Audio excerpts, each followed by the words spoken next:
大家好，我是火凤燎原动画的总编剧总导演付海清。大家好，我是火凤燎原动画的配音导演李烨。嗨，大家好，我是演员沈磊，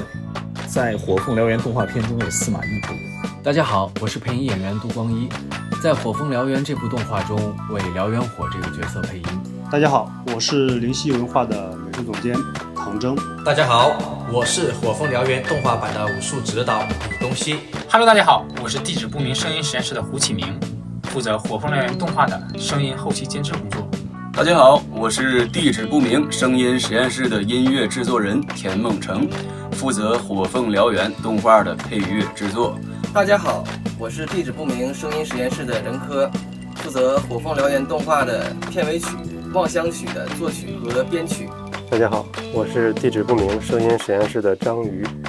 负责火凤燎原动画的音效和混音工作。第一次接触《火凤燎原》这部作品，差不多是17、18年前的事了。这么多年以来呢，《火凤燎原》也一直是我个人最喜爱的三国题材作品。它其中的每个角色都极富有个性。司马懿呢是司马家的二公子，他的思维方式也异于常人，他是一个很独特的智者角色，沐浴于战火而生的不死鸟，同时他还和一个特殊的组织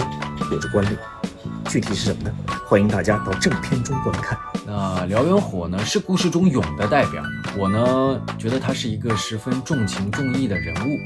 也正是他内心的这些想法不断的驱使他去寻找亮路，去改变乱世的现状，希望这股雄心满天下的火也能够打动大家。因为原著足够优秀，所以我们在这次的动画改编过程当中呢，也非常的享受这个过程。在整个美术设计过程当中，我们的重点是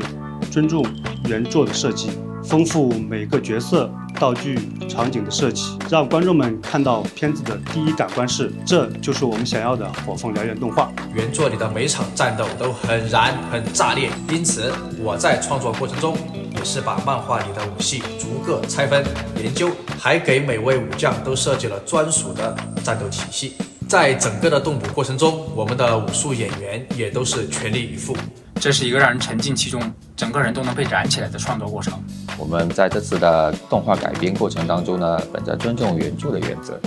也希望每一个像我一样天真的大人、成熟的孩子都能够充分享受这部作品带来的乐趣。我个人非常喜欢火凤燎原的漫画，也非常高兴这次我们团队能为它的动画版来创作音乐，创作声音部分，希望大家也能听得过瘾。顺便告诉大家，滕某老师在看了我们的样片之后呢，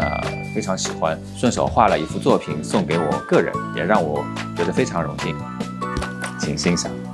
《火凤燎原》动画将于4月29日11点，每周六中午11点，记住是上午11点，在哔哩哔哩、哔哩哔哩、哔哩哔哩、哔哩哔哩，在哔哩哔哩独家播出。让我们站内一聚，让我们站内一聚，到时站内一聚，记得来追番哦。记住准时来追番，准时来追番哦。欢迎大家一起来站内一聚。